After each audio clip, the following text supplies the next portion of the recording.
ही गोष्ट आहे आदित्यची. एक निरागस मुलगा ज्याच्या छोट्याशा जगात हसू, खेळ आणि स्वप्न होती.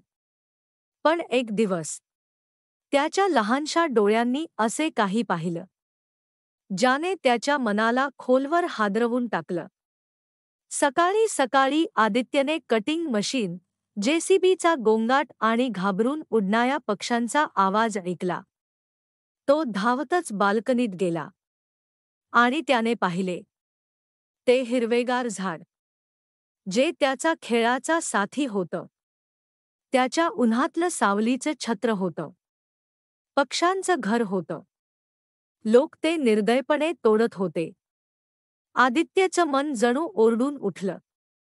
तो घाबरून आपल्या बाबांकडे धावत गेला. आदित्यने निरागस आणि चिंताग्रस्त स्वरात विचारलं, "बाबा, आपण नेहमी झाडे का तोडतो? आपल्याला त्यांची गरज नाही का?"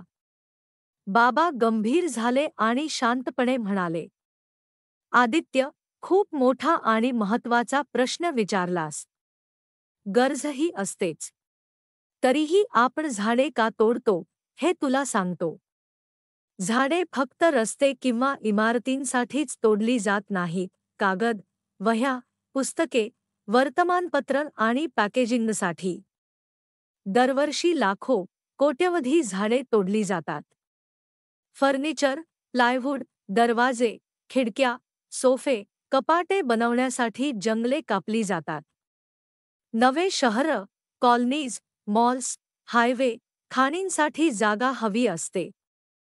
आणि तिथे उभ्या असलेल्या झाडांना तोडलं जातं. मोबाईल टॉवर्स, विजेच्या लाईन्स, रेल्वे लाईन, मेट्रो या सगळ्यासाठी हिरवीगार जंगले साफ केली जातात. आपण हे सगळं मॉडर्न लाईफ आणि टेक्नॉलॉजीच्या नावाखाली करतो. पण लक्षात ठेव, प्रत्येक वेळी जेव्हा एक झाड कोसळतं, तेव्हा फक्त एक झाड पडत नाही, तर आपल्या श्वासांचा आधार, आशेचा धागा आणि भविष्याची वाट तुटून जाते. झाडं तोडणं म्हणजे फक्त लाकूड गमावणं नाही, तर आपली हवा, पाणी आणि जीवनाची किल्लीच हरवणं आहे. आदित्य घाबरून, डोळ्यात अश्रू आणून म्हणाला, "मग बाबा, यावर उपाय काय?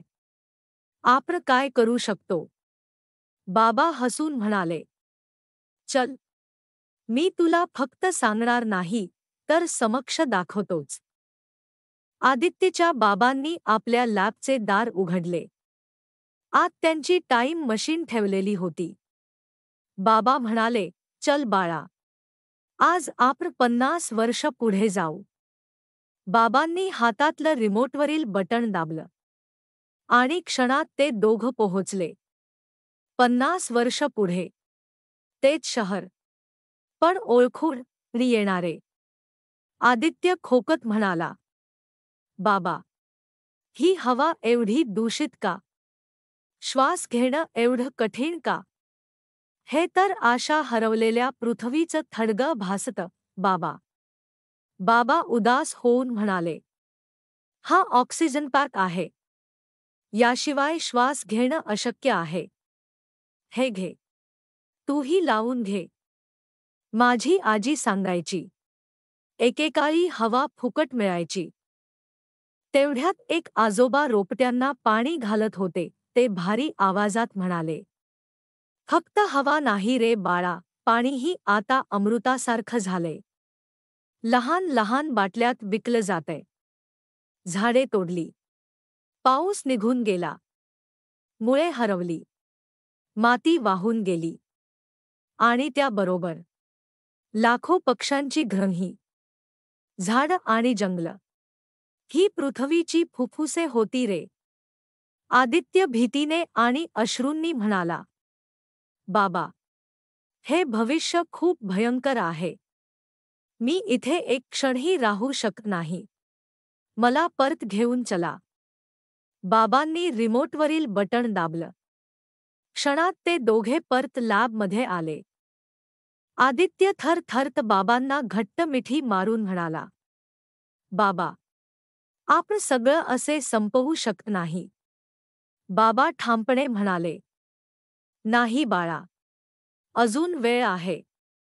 आजपासून सुरुवात केली तर आपण उद्या बदलू शकतो.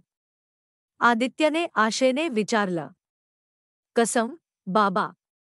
बाबा शांत, समाधानकारक स्वरात म्हणाले, कागद वाया घालवू नका, जुन्या वह्या वापरा, पुस्तकं शेअर करा, डिजिटल टेक्नॉलॉजीचा वापर करा. फर्निचरसाठी बांबू किंवा रिसायकल लाकूड निवडा, म्हणजे झाडांवर कमी भार पडेल. आणि जेव्हा एक झाड कापावे लागले तर त्याच्या जागी 10 नवीन झाडे लावा व त्यांची काळजी घ्या. त्या दिवशीच आदित्य आणि त्याच्या मित्रांनी ग्रीन वॉरियर्स क्लब सुरू केला. कचरातून कुंड्या तयार केल्या.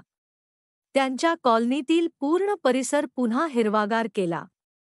सगळे मुलं जोरात म्हणाले, 1, 2, 3, 4.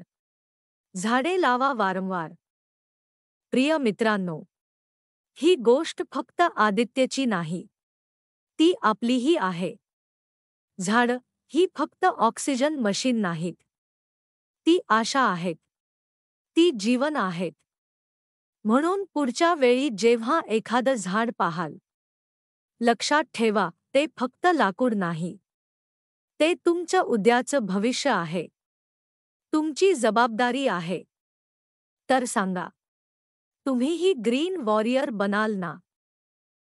जर तुम्हाला ही कथा आवडली असेल तर कृपया लाईक करा, शेअर करा आणि सबस्क्राईब करा. तुमचे छोटेसे योगदान आम्हाला अधिक सुंदर आणि नवीन कथा तयार करण्यास प्रेरित करते. कथांचे हे जग मुलांच्या निरागसतेने, शिकण्याने आणि मजेने भरलेले आहे. आपण ड्रीमलँडमध्ये पुन्हा एका नवीन सुंदर कथेसह भेटू. तोपर्यंत हसत राहा, शिकत राहा.